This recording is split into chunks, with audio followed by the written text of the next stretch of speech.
ஓம் முருகா போற்றி. ஓம் சரவண பவ. என் அன்பு குழந்தையே, உன் இல்லம் தேடி நான் வரலாம் என்று உன்னை காண வந்திருக்கிறேன். உன் வீட்டு வாசலில் அதிக நேரம் காத்திருந்து உன் வீட்டிற்குள்ளே நான் நீ அழைக்காமலேயே வந்துவிட்டேன். உன் பல நாள் கஷ்டங்களை இன்றோடு தீர்க்க கொண்டு உன் வீடு தேடி வந்துவிட்டேன். என்னுடைய வரவால் இனி நடக்காதது என்று நடந்த விஷயங்கள் எல்லாம் நடக்கப் போகிறது. உன்னுடைய தீராத கடன் பிரச்சனை எல்லாம் தீரப்போகிறது. உன்னுடைய வீட்டில் பணம் குவியப் போகிறது. உனக்கு இன்ப காலம் இனி ஆரம்பிக்க போகிறது கண்மணி. எல்லாமே உனக்கு வெற்றியாகவே அமையும். எல்லோரும் நினைப்பது போல நீ வாழ வேண்டிய அவசியமில்லை. யார் என்ன நினைத்தாலும் யாரையும் ஏமாற்றாமல் உன் மனசாட்சிக்கு உண்மையாயிரு. அதுவே புதுமானது. அதுவே கடவுளிடம் உன்னை வந்து சேர்க்கும். உனக்கு என்ன கஷ்டங்கள் வந்தாலும் முதலில் அந்த கஷ்டத்தை நினைத்து நீ அழக்கூடாது. அந்த கஷ்டமான நேரத்தில் என்னுடைய நாமம் மட்டுமே உனக்கு துணையாய் இருக்கும். என் நாமத்தை நீ சொல்லிக்கொண்டே இரு. அனைத்து கஷ்டத்திலிருந்தும் நான் உன்னை உடனடியாகவே பாதுகாப்பேன். உன்னை தேடி வரும் கஷ்டங்கள் அனைத்தும் தொலைதூரம் ஓடிவிடும். நான் உன்னுடன் இருப்பதனால், நீ என் நாமத்தை சொல்வதனால். நீ துவண்டு போகும் சமயத்தில் யாரும் துணைக்கு இல்லை என்று நீ கலங்கக்கூடாது. உனக்காக ஏதோ ஒரு உருவில் உன்னுடன் துணையாக நான் இருந்து கொண்டே இருப்பேன். என் அப்பா, நான் வணங்கும் குரு என்னுடன் இருக்கின்றார், எனக்கு என்ன கவலை என்று நீ சொல்லிப்பார். உனது பயமெல்லாம் போய் தைரியம் உனக்கு கிடைக்கும். இனி நல்லது மட்டுமே உனக்கு நடக்கும். ஒரே ஒரு முறையாவது சொல்லிப்பார். சென்றதெல்லாம் போகட்டும். இனி உன் வாழ்க்கை பாதையே மாறப்போகின்றது. கஷ்டங்கள் விலகும் பாதையாக அது இப்போது இருக்க போகிறது. இனி எப்போதுமே இன்பங்கள் மட்டுமே நிறைந்த பாதையாக மாறிவிட்டது.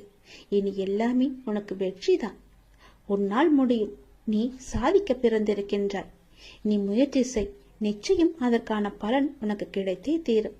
மனம் தளராமல் நம்பிக்கை வைத்து நீ முயற்சி செய். உன்னால் முடியாத காரியம் ஏதாவது உண்டா? உன் மீது உனக்கு நம்பிக்கை இருக்கிறதல்லவா? என் மீது உனக்கு நம்பிக்கை இருந்தால் நிச்சயம் இது நீ ஜெயிப்பாய் என்ற நம்பிக்கை எனக்குள் இருக்கிறது. அதை நீ வீணடித்து விடாதே. உன் வேண்டுதல் யாவுமே விரைவாகவே நிறைவேறும். பொறுமை, நம்பிக்கை, இதை மட்டும் நீ இழந்துவிடக்கூடாது. உனக்குள்ளே தன்னம்பிக்கை இருந்தால் நம்பிக்கையும் பொறுமையும் தானாக வந்துவிடும். இது ஏனென்றால் இது நாடகம் நிறைந்த நரிகள் வாழும் உலகம். இது நல்லவர் யார் கெட்டவர் யார் என நிதானமாக யோசித்து செயல்பட வேண்டிய நேரமும் இது. நான் உன்னோடு இருக்கின்றேன். பயப்படாத இரு. பலம் கொண்டு திடமான மனதோடு இரு. உன்னை ஒருபோதும் நான் கைவிடவே மாட்டேன். யார் உன்னை உதாசீனப்படுத்தி பேசினாலும் பேசிவிட்டு போகட்டும். உன்னை தூற்றுவோர் தூற்றிக்கொண்டே இருக்கட்டும். அவர்களுடைய வேலை அது. பேசிவிட்டு போகட்டுமே. நீ காதில் வாங்கிக் கொள்ளாதே. என்னுடைய உதி உன் வீட்டில் இருக்கிறதல்லவா? என் உதியை நெற்றியில் இட்டு வெளியிடங்களுக்கு செல். உன்னை நோக்கி வரும் எதிர்மறை சக்தியிலிருந்து அது நிச்சயம் உன்னை காக்கும். யார் எது பேசினாலும் அதை காதில் வாங்கிக் கொள்ளாதே. எல்லாவற்றையும் நான் பார்த்துக் கொள்கிறேன். கடவுளை நம்பு. நம்பிக்கை உனக்குள் வரும். உன்னை நீ நம்பிப்பார். தன் நம்பிக்கை உனக்குள் வரும். நம்பிக்கையும் தன்னம்பிக்கையும் வந்துவிட்டால் உன்னால் நிச்சயம் ஜெயிக்க முடியும். நான் சொன்னால் பழிக்கும், என் வாக்கு பழிக்கும் என்று தங்களை பற்றி சிலர் சொல்லிக் கொண்டே இருப்பார்கள். அது என் விஷயத்திலும் உண்மையாக நடக்கிறது. யாரையும் வஞ்சிக்காத ஒருவன், கடவுள் மீது அதிக நம்பிக்கையுள்ள ஒருவன் மனதார சொல்லும் எந்த வார்த்தைக்குமே உயிர் இருக்கிறது. அந்த உயிர் தன் சக்தியை காட்டிவிடுகிறது. ஆத்திரத்தில் சொல்லும் வார்த்தைகள் மட்டுமின்றி இயற்கையாக வந்து விழும் வார்த்தைகளுமே பழுத்து விடுகின்றன. எல்லாவற்றிற்கும் காரணம் தெய்வ, அதாவது குரு நம்பிக்கைதான் காரணம். குருவின் மீது முழுமையாகவே நம்பிக்கை வைத்திருப்பவன், குரு மீது முழுமையான பக்தி வைத்திருப்பவன், அசைக்க முடியாத நம்பிக்கை, சொல்ல போனால் முழுமையான குரு மீதான அடிமை என்று கூட சொல்லலாம். அவர்கள் சொல்லும் வார்த்தைகள் தான் பழிக்கும். ஏனென்றால் அவர்களுக்குள்ளே அந்த கடவுளே உயிராக இருக்கிறார். அவர்களுக்குள் இருந்து சொல்லும் வார்த்தைகள் எல்லாமே கடவுளுடைய சொல். அவர்கள் சொன்னால் நிச்சயமாகவே பழிக்கும். சில பேர் சொல்லிக் கொண்டே இருப்பார்கள், நான் சொன்னால் பழிக்கும், நான் சொன்னால் நடந்துவிடும் என்று. அவர்களுக்கு நான் சொன்ன இந்த அத்தனை நம்பிக்கையும் அத்தனை அறிகுறிகளும் இருக்கிறதா என்று பாருங்கள்.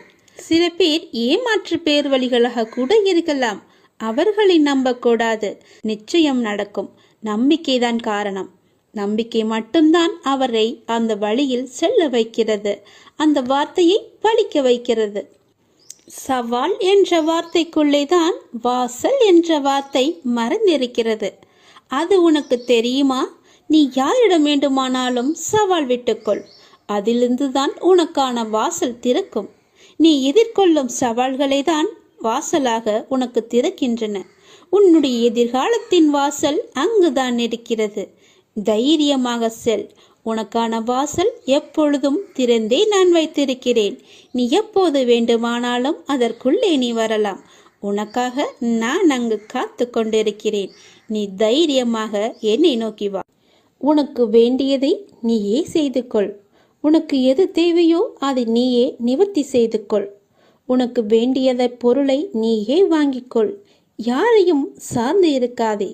அதற்கு நீ என்ன செய்ய வேண்டுமோ அதற்கான முயற்சியை செய். உனக்குள் நான் இருக்கிறேன். நீ செய்யும் முயற்சிக்கு நான் உதவியும் புரிவேன்.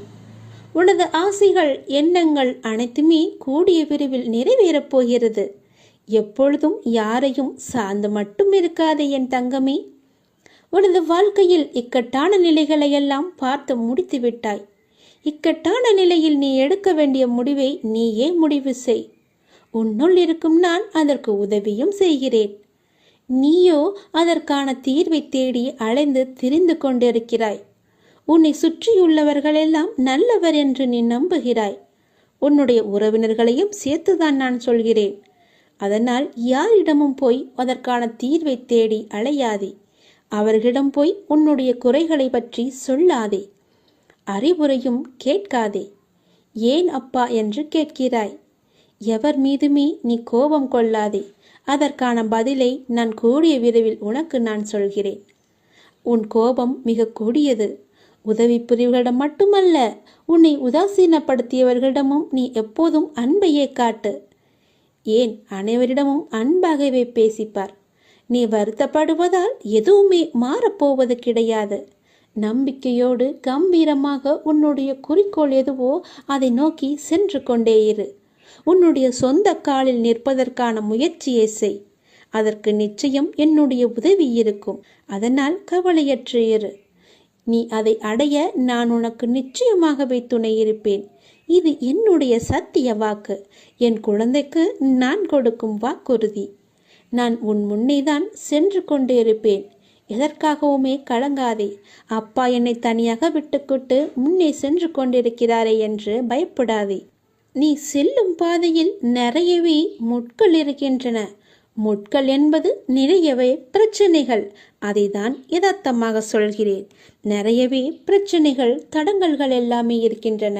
அவற்றையெல்லாம் களைவதற்காகத்தான் நான் முன்னே சென்று கொண்டிருக்கிறேன். நான் போகிற வழியிலேயே நீயும் வா. நிச்சயமாகவே நான் உன்னை கரை சேர்த்து விடுவேன். நீ எப்பொழுதெல்லாம் என்னை கூப்பிட்டாயோ உடனே திரும்பி வந்து விடுவேன். உன்னை கைப்பிடித்து நானே அழைத்துச் செல்கிறேன். என் வழியில் நீ வா. நல்லதே நடக்கும் உனக்கு. நீங்கள் என் உதவியையும் வழிகாட்டுதலையும் நாடினால் நான் உடனடியாக அதை உங்களுக்கு தருவேன். எப்பொழுது தருவேன் என்று கேட்கிறாயா? நீ என் மீது முழு நம்பிக்கையோடு முழு பக்தியோடு இருக்கும் பட்சத்தில் நான் அதை உங்களுக்கு தருவேன். இந்த உலகில் புதியது எது? எதுவும் இல்லை. இந்த உலகில் பழையது எது? எதுவும் இல்லை. எல்லாம் எப்பொழுது இருந்தது, மேலும் எப்போது இருக்கும். நமது கர்மாவே நமது இன்பத்திற்கும் துக்கத்திற்கும் காரணம். அதனால் உனக்கு என்ன நேர்ந்தாலும் அதை நீ பொறுத்துக்கொள். இறைவனுடன் முழுமையான இணக்கத்துடன் வாழ கற்றுக்கொண்டால் மட்டுமே உங்கள் எதிர்கால வாழ்வு மகிமையடையும். நீ என்னை சரணாகதி அடைந்து பணிந்தால் மட்டுமே என்னால் உனக்கு பலவிதமான நன்மைகளை செய்ய முடியும். எல்லா சந்தர்ப்பங்களிலும் உன்னை அன்போடு அரவணைத்து கொண்டு தான் வருகிறேன். நீதான் அதை பெரிதாக எடுத்துக்கொள்ளவில்லை. உனக்கு அது தெரியவும் இல்லை. என் பிள்ளை, உனக்கு செய்ய வேண்டியதை தக்க சமயத்தில் நான் செய்து கொண்டுதான் இருக்கிறேன். நன்கும் செய்வேன். சற்று நீ பொறுமையாக இரு. என் மீது நம்பிக்கையாக இருக்கும்போது உனக்கான நியாயத்தை நான் செய்யாமல் போவேனா? என் குழந்தைக்கு நான் எப்பொழுதும் தீங்கு செய்ய மாட்டேனே. நீ இழந்த அனைத்தையும் மீண்டும் பெறுவாய். அதற்கு நானே பொறுப்பெடுத்துக் கொள்கிறேன். நீ விரும்புவது தாமதமாவது எல்லாமே எதனால் என்று யோசித்து பார்த்தாயா? நீ முன் ஜென்மத்தில் செய்த கர்மா வினையால் தான். கர்மா இப்போது உன்னை ஆட்டி படைத்துக் கொண்டிருக்கிறது. உன் சந்தோஷத்திற்காக உன் கர்மாக்களை எல்லாமே நான் தட்சணையாக நான் எடுத்துக்கொண்டேன். உனக்கு பல விதத்தில் புண்ணியங்களை நான் உண்டாக்கி கொண்டிருக்கிறேன். என் சொல்படி கேட்டுக்கொள். உன் கர்ம வினைகளை விரைந்து முடிக்கவே நானும் போராடி கொண்டிருக்கிறேன் என்பதை நீ மறந்து விடாதே. அதுவரை நீ கொஞ்சம் அமைதியாக இரு என் தங்கமே. நீ என்னிடம் எதையும் வேண்டினால்தான் நான் செய்வேன் என்று அல்ல. உனக்கு எதை எப்பொழுது எப்படி எங்கு செய்ய வேண்டும் என்று எனக்கு நன்றாகவே தெரியும். உனது ஆசைகள் என்ன, உன்னுடைய எண்ணங்கள் என்ன, எல்லாமே எனக்கு தெரியும். உன்னுடைய ஆசைகள் எண்ணங்கள் அனைத்துமே கூடிய விரைவில் நிறைவேறப் போகிறது. உனக்காகத்தான் நான் அதற்காகத்தான் பாடுபட்டு கொண்டிருக்கிறேன். ஆனால் நீயோ உன் மீது அன்பும் அக்கறையும் இல்லாத உன் சுற்றத்தார்கள் சில பேரிடம் போய் இப்படியெல்லாம் அறிவுரை கேட்கிறாய். எவர் மீதுமே கோபம் கொள்ளாதே. யாரிடமும் போய் எதையுமே கேட்காதே. உனக்கு வேண்டியது எல்லாமே நானே செய்து தருகிறேன் குழந்தையே. வாழ்க்கையில் எல்லோருக்குமே எல்லாமே நடந்து விடாது. சிலருக்கு நடக்கும், சிலருக்கு நடக்காது. சிலருக்கு நடப்பது எதற்கு என்று அவர்களுக்கே தெரியாது. ஏனென்றால் வாழ்க்கையில் சில நிகழ்வுகள் காரணமின்றி நடக்காது. எல்லாம் உனக்கான நன்மை என்று நீ நினைத்துக்கொள். எதிர்மறையிலும் எப்போதுமே நேர்மறையாய் மட்டுமே யோசிக்க வேண்டும். நேர்மறையாய் மட்டுமே யோசித்து செயல்பட்டு பார். உனக்கு எப்படியெல்லாம் நன்மைகள் நடக்கிறது என்று. உனக்கு துன்பமான நேரத்தில் நீ அந்த துன்பங்களை மட்டுமே நினைத்து கொண்டிருக்கிறாய். அதனால்தான் உன்னை சுற்றி பல கவலைகள் வந்து உன்னை ஆக்கிரமித்துக் கொண்டிருக்கின்றன. அந்த எல்லாமே விட்டுவிட்டு நேர்மறையாய் சிந்தித்துப்பார். அந்த கவலைகளை தூக்கி எறிந்து நல்லது மட்டுமே நினைத்துப்பார். அது போக வழியில் போகட்டும் என்று விட்டுவிடு. எல்லாமே உனக்கு நல்லதாகவே அமையும். துன்பங்களை பார்த்தால் உனக்கு துன்பம்தான் வரும். வரப்போகும் நன்மைகளை எதிர்கொண்டு எப்படி நான் நன்றாக இருக்கலாம் என்று யோசித்துப்பார். உனக்கு பல வழிகளில் நன்மை வந்து குமியும் நேரம் இது. அதனால் தான் சொல்கிறேன், நீ கவலைப்பட்டு கொண்டே இருப்பதால் எதுவுமே ஆகப் போவது கிடையாது. உன்னுடைய நேரம், உன்னுடைய வாழ்க்கை, உன்னுடைய மகிழ்ச்சி இவைகள் எல்லாமே தொலைந்துவிடும். பிறகு நீ வருத்தப்படக்கூடாது அல்லவா? அதற்காகத்தான் சொல்கிறேன். நீ இழந்ததை எல்லாம் நினைத்து நீ வருந்திக் கொண்டே இருப்பதால் உன்னுடைய மகிழ்ச்சியை நீ தொலைப்பாய். உன்னுடைய நேரத்தை நீ தொலைப்பாய். பிற்காலத்தில் இப்படி இருந்திருக்கலாமே, ஏன் வீணாக கவலைப்பட்டோம் என்று நீயே யோசிக்கும் அளவுக்கு நடந்துவிடும். அதனால் தான் சொல்கிறேன், அது போகிற போக்கில் போய்கொண்டே இருக்கட்டும். நீ உன்னுடைய போக்கில், அதாவது மகிழ்ச்சியான போக்கில் போய்கொண்டே இரு. உன்னை பார்த்து உன்னுடைய கவலை தலை தெறிக்க ஓடட்டும். நீ கேட்டால் கேட்டது எல்லாமே கொடுக்கத்தான் நான் இருக்கிறேனே.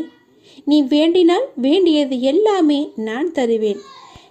நான் உன் வீட்டில் தானாகவே வெளிப்படுவேன். இவற்றை எல்லாமே செய். நிச்சயமாக நானே உன் வீட்டில் சுயம்பாக வெளிவருவேன். கேட்டல், வேண்டுதல், நினைவு நிறுத்தி கொள்ளுதல், பாதங்களை தஞ்சமடைதல், பூஜை, வணங்குதல், சேவை, நட்பு, தன்னையே இறைவனுக்கு சமர்ப்பித்தல் ஆகியவை பக்தியின் 9 விதங்கள். இவற்றில் ஏதாவது ஒன்றில் நீ பின்பற்றி பார்ப்பார். உன்னுடைய வீட்டில் நான் நிச்சயமாகவே தானாகவே வெளிப்படுவேன். நீயே ஆச்சரியப்படுவாய். எங்கிருந்து அப்பா நீங்கள் வந்தீர்கள் என்று நீயே ஆச்சரியப்படுவாய். நீயே ஆனந்த கண்ணீர் வடிப்பாய். என் அப்பா என்னுடன் வந்து விட்டார் என்று. இவற்றில் ஏதாவது ஒன்றை மட்டும் நீ கடைபிடித்து வா. நிச்சயம் வருவேன். நீ சோர்ந்து போகாதே. தைரியமாக இரு. நான் உன் கூடவே எப்போதுமே இருக்கிறேன். எப்போதும் இருந்து கொண்டும் இருப்பேன். இப்போதே இந்த நொடியே உன்னுடைய வாழ்வில் இருள் நீங்கி பிரம்ம முகூர்த்த நேரம் ஆரம்பமாகிவிட்டது. உன் வாழ்வில் புதிய விடியல் ஆரம்பமாகும் நேரம். உன் கஷ்டங்கள் எல்லாமே முடியும் நேரம். உன் பிரச்சனைகள் எல்லாமே முடிந்து போகும். எல்லா துன்பங்களும் விலகி புத்துணர்வோடு நீ இருக்கப் போகிறாய். அதற்காகத்தான் நான் இந்த ஒளி விளக்கை நான் உனக்கு தரப்போகிறேன். யார் முன்னிலையிலும் உன்னை யார் முன்னிலையிலும் தாழ்ந்து போக விட மாட்டேன். உன்னை நான் வெகு விரைவிலேயே வெற்றி கிரீடத்தால் அலங்கரிக்கப் போகிறேன். உன்னுடைய வீட்டில் எனக்காக ஒரு விளக்கு வாங்கி ஏற்று. ஒளி விளக்காக நான் வந்து அங்கு இருக்கிறேன். உனக்கு ஒரு ஒளி விளக்கை நானே தருகிறேன். அந்த ஒளிச்சுடரின் மூலம் உன் வீடு பிரகாசமாக இருக்கும். விரைவிலேயே உன் வாழ்வு மகிழ்ச்சியாகவே இருக்கும். கலங்காதே, உனக்கான நேரங்கள் எல்லாம் தொலைவில் இல்லை. அது உன்னை தேடி தானாக வந்து கொண்டே இருக்கிறது. பிள்ளைகளின் நலன் விரைவிலேயே சீராகும் என்று ஏற்கனவே சொல்லியிருக்கிறேன். உன் பிள்ளைகளை பற்றியெல்லாம் நீ கவலைப்படாதே. நான் கம்பீரமாக உனது மனதிலும் உனது இல்லத்திலும் வந்து அமர்ந்து விடுவேன். நீ எனக்காக உன் வீட்டில் என்னுடைய படம் போட்ட விளக்கை வாங்கி ஏற்று. உனக்கு நான் இருப்பது கண்கூட தெரிய வரும். அப்படி உனக்கு தெரியவில்லையா? மனதில் நினைத்தாலே போதும். தினமும் என்னை பூஜித்தால்தான் உன்னை நான் நினைப்பேனா என்று கிடையாது. யோசித்துப்பார்.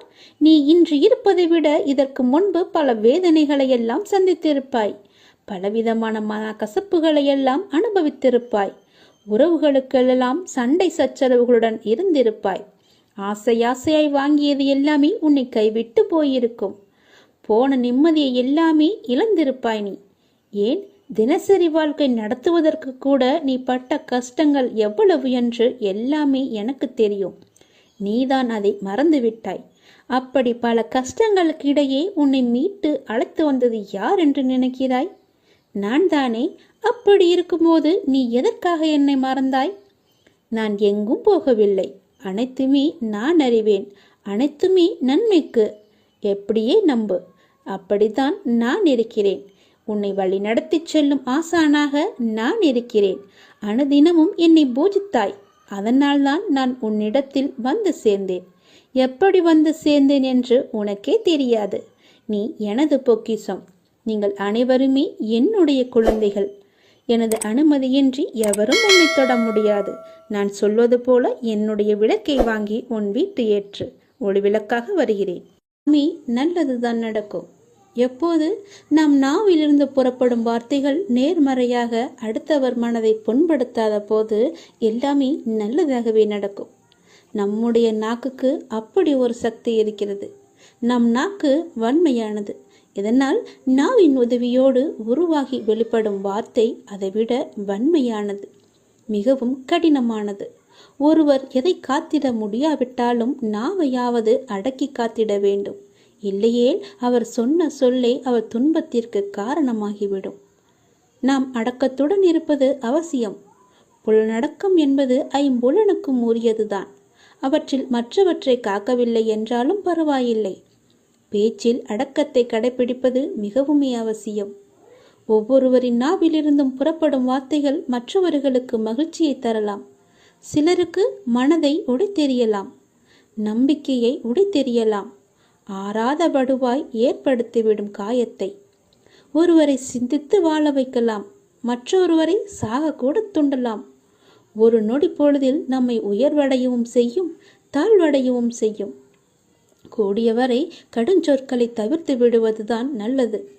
சினத்தால் வெளிப்படும் சொற்கள் காயப்படுத்துவதை விட ஏளனமாக புறக்கணித்து பேசும் வார்த்தைகளே அதிக வலியினை தரும். திருவள்ளுவரே சொல்கிறார், தீயினார் சுட்ட புண் உள்ளாரும் ஆறாதே, நாவினால் சுட்டவடு என்று. தீயினால் சுட்ட புண்ணானது ஆறிவிடக்கூடியது. அதன் தழும்பு கூட மறைந்துவிடக்கூடும். ஆனால் ஒருவரை நாம் கோபத்தால், வெறுப்பால், புறக்கணிப்பால் அல்லது அகந்தையால் நாவடக்கமின்றி பேசுவதால் அவர்கள் மனத்தில் உண்டாகும் காயம் என்பது ஆறவே ஆறாது. இதனை வலியுறுத்தவே யாகாவாராயினும் நாகக்க என்றும் கூறுகிறார் அவர். ஒவ்வொருவரிடமும் ஒரு நல்ல குணம், ஒரு திறமை மறைந்து கிடக்கிறது. அதை பாராட்டி ஊக்குவிக்க வேண்டும். ஒருவரை புண்படுத்துவது, பூவால் வருடுதுவது இரண்டையுமே செய்யும் வல்லமை படைத்தது நம்முடைய நாக்கு. ஒருவர் கூறும் நல்ல இனிமையான சொல் விரக்தியின் விளிம்பில் இருப்பவனை கூட மலர்ச்சி அடைய செய்கிறது.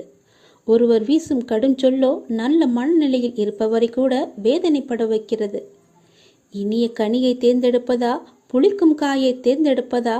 இரண்டும் நம் கையில் தான் இருக்கிறதா? அல்ல, நம்முடைய நாவில்தான் இருக்கிறது. தயவு செய்து மன்னிக்கவும், நன்றி இவற்றையெல்லாம் தாராளமாகவே நாம் பேசும்போது இடையிடையே பயன்படுத்தலாம். அப்படிதான் பேச்சினுடையே பயன்படுத்த வேண்டும். நாம் பேசும் ஒவ்வொரு வார்த்தைக்கும் வலிமை உண்டு. அத்தகைய ஆற்றலும் சக்தியும் வாய்ந்த பேச்சு நம்மிடமிருந்து வெளிப்பட வேண்டும். நமது பேச்சு பிறரை மகிழ்ச்சியுறுவதாகவும் எவ்வகையிலும் பிறரை காயப்படுத்துவதாகவும் அமைய வேண்டும். ஒருவரிடம் பேசும்பொழுது சூழ்நிலைக்கு ஏற்ற வகையில் சிந்தித்து சுயமாக பேச வேண்டும். வாக்கினிலே எளிமை சேர்ந்தால் வாழ்வினிலும் இனிமையே கூடும். பொறுமையை விட மேலான தவமும் இல்லை என்றார்கள். ஏனென்றால் நாம் பேசும்போது பொறுமையாக நிதானித்து பேச வேண்டும். எடுத்த எடுப்பிலேயே பேசிவிட்டு பிறகு போய் துன்பப்படக்கூடாது. பிறகு போய் யோசித்து எந்த ஒரு பிரயோஜனமும் இல்லை. திருப்தியை விட மேலான இன்பமும் இல்லை. இரக்கத்தை விட உயர்ந்த ஒரு அறமும் இல்லை. யாரிடமும் நாம் இரக்கத்தை காட்டினால் நல்ல ஒரு வாழ்வு நமக்கு கிடைக்கும். மன்னித்தலை விட ஆற்றல் மிக்க ஒரு ஆயுதமே கிடையாது. என்னதான் தவறு செய்திருந்தாலும் மன்னித்து பாருங்கள். அதைவிட பெரிய ஒரு தண்டனையை நம்மால் அவர்களுக்கு கொடுக்க முடியாது. மன்னித்தலே அவர்களுக்கு பெரிய தண்டனை. தோல்விகள் பல சூழ்ந்தாலும் இருளை விளக்கும் கதிரவன் போல அதனை நீக்கி அடுத்தடுத்த வெற்றி படிகளில் நீங்கள் காலெடுத்து வைக்க வேண்டும். முடியும் வரைவல்ல, உங்கள் இலக்கினை நீங்கள் அடையும் வரை, உங்களுடைய செயல்கள் முடியும் வரை. என்னால் இது முடியும், இப்போதே முடியும் என்ற எண்ணத்தோடு நீங்கள் செயல்பட வேண்டும். நீங்கள் எடுக்கும் முயற்சியை பொறுத்துதான் வெற்றி உங்கள் அருகில் இருக்கிறதா தூரத்தில் இருக்கிறதா என்று தெரியும். நீங்கள் முயற்சி செய்து பாருங்கள். உங்கள் விடியல் நாளையே கூட விடியலாம். நீங்கள் எடுக்கும் முயற்சி தாமதமானால் உங்களுடைய வெற்றியும் தாமதமாகும். நல்ல விடியல் உங்கள் வாழ்விலும் விடியட்டும். முகமலர்ச்சியோடு நம்பிக்கையோடு நன்றாக இந்த நாளை துவங்குங்கள். எல்லாமே நல்லதாகவே நடக்கும் உங்களுக்கு. வாழ்க்கையில் மகிழ்ச்சி தான் எல்லோருக்குமே பிடிக்கும். வாழ்க்கையில் எப்படி மகிழ்ச்சி கிடைக்கும்? ஒரு பெரும் செல்வந்தர் தம்மை சந்திக்க வந்த வயதான துறவியை அழைத்து போய் தமக்கு சொந்தமான வயல், வரப்பு, தோப்புகளை எல்லாம் பெருமையுடன் காட்டினார். இவ்வளவும் என்னுடையது சுவாமி என்றார். அதற்கு துறவியோ, இல்லையப்பா, இதே நிலத்தை என்னுடையது என்று ஒருவன் சொன்னானே என்றார். யார் அவன்? எப்போது சொன்னான் என்று செல்வந்தன் கோபமாக சீறினான். 50 வருடத்திற்கு முன் என்றார் துறவி. அதற்கு அந்த செல்வந்தன், அது என்னுடைய தாத்தா என்றார். 50 ஆண்டுகளாக நாங்கள் இந்த நிலத்தை யாருக்குமே விற்கவில்லை என்றான். 20 ஆண்டுகளுக்கு முன் வேறொருவர் இது என்னுடைய நிலம் என்றாரே அப்பா என்று கேட்டார் துறவி. அதற்கு அவர், அது என்னுடைய அப்பாவாக இருக்கும் என்றான் செல்வந்தர். நிலம் என்னுடையது என்னுடையது என்று என்னிடம் காட்டிய அந்த இருவரும் இப்போது எங்கே இருக்கிறார்கள் என்று துறவி கேட்டார். அதற்கு அதே வயலுக்கு இடையில் தெரிந்த 2 மண்டபங்களை காட்டி, அந்த 2 மண்டபங்களுக்கு கீழேதான் அவர்களை புதைத்து வைத்திருக்கிறோம் என்றான் அந்த செல்வந்தன். துறவி சிரித்து கொண்டே, நிலம் இவர்களுக்கு சொந்தமா அல்லது இவர்கள் நிலத்திற்கு சொந்தமா? என் நிலம் என் நிலம், என் சொத்து என் செல்வம் என்றவர்கள் நிலத்திற்கு சொந்தமாகிவிட்டனர். அவர்கள் இப்போது இல்லை. ஆனால் நிலம் மட்டும் இருக்கிறது. இது என்னுடையது என கூறும் நீயும் ஒரு நாள் இந்த நிலத்திற்குள் புதைக்கப்படுவாய். உன் மகன் வந்து இது என்னுடையது என்பான் என்று கூறி முடித்தார் அந்த துறவி.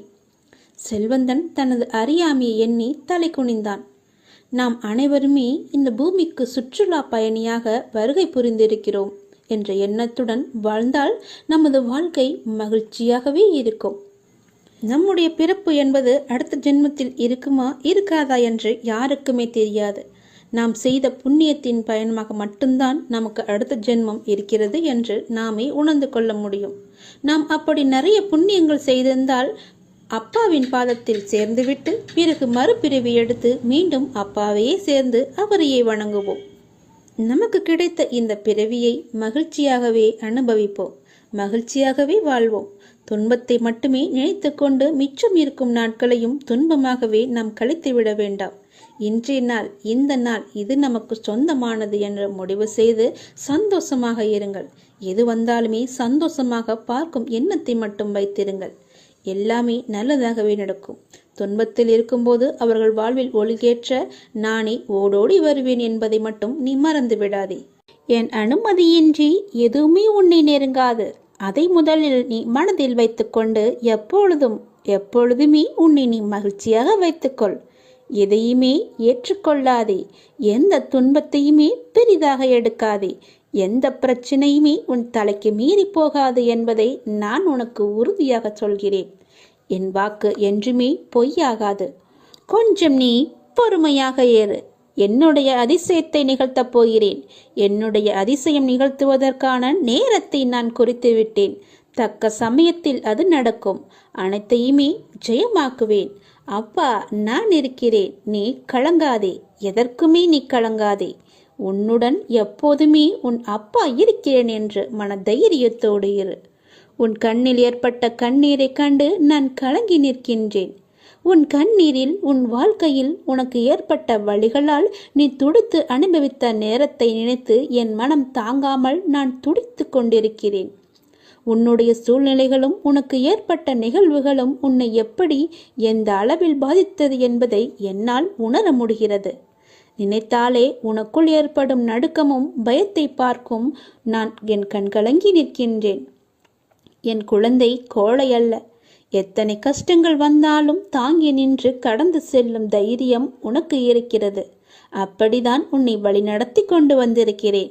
நீ சமாளித்து நடை போட்டாலும் உன் மனதில் இருக்கும் குமரலை வெளியே மற்றவர் உணாத வண்ணம் நீ நடந்து கொண்டிருக்கிறாய். கர்மவினை என் குழந்தையை கலங்க வைக்கும்போது நானும் உன்னுடன் தான் அந்த வலியை அனுபவிக்கிறேன். உன்னுடைய சந்தோஷத்தில் நான் சந்தோஷப்படுகிறேன். உன்னுடைய துக்கத்திலும் உன்னுடன் தான் நான் இருக்கிறேன். உன் வலியை மாற்றுவேன். என் பிள்ளையின் வளர்ச்சிக்காக நான் நிச்சயமாகவே பாடுபடுவேன். உன் கண்ணீர் கவலை எல்லாமே முடியப் போகிறது. கூடிய விரைவில் உனக்கான வெற்றி இலக்கு காத்து கொண்டு இருக்கிறது. நீ இப்போது பந்தய கோட்டை எட்டும் தருவாயில் இருக்கிறாய். அது உன்னை சோதித்து பார்க்கும். உன் பலம் என்ன, உன்னுடைய நம்பிக்கை என்ன, உன்னுடைய பலவீனம் என்ன, உன் நம்பிக்கை எந்த அளவில் இருக்கிறது என்று. அந்த கட்டத்தில் தான் நீ இப்போது இருந்து கொண்டிருக்கிறாய். உன் வாழ்க்கைக்கு பொறுப்பாளி நான் தான். நானே எல்லாவற்றையும் பொறுப்பெடுத்துக் கொள்கிறேன். நானே உனக்கான அனைத்தையுமே உன்னிடம் வந்து சேர்த்து விடுகிறேன். நீ அழாதே. உனக்கான அனைத்தும் என்னிடம் தயாராக உள்ளது. அது மற்ற விஷயங்கள் போல் நிலையற்றவை அல்ல. உன் வாழ்க்கைக்கு அர்த்தத்தை கொடுக்கும் பொக்கிஷம். உன்னுடன் எப்பொழுதுமே நான் இருப்பேன். அதை மட்டும் நீ மறந்து விடாதே. அதிசயத்தை நான் நிகழ்த்தப் போகிறேன். அந்த அதிசயம் எப்போது, எப்படி, எங்கு, எந்த நொடி நடக்கும் என்று உனக்கு தெரியாது.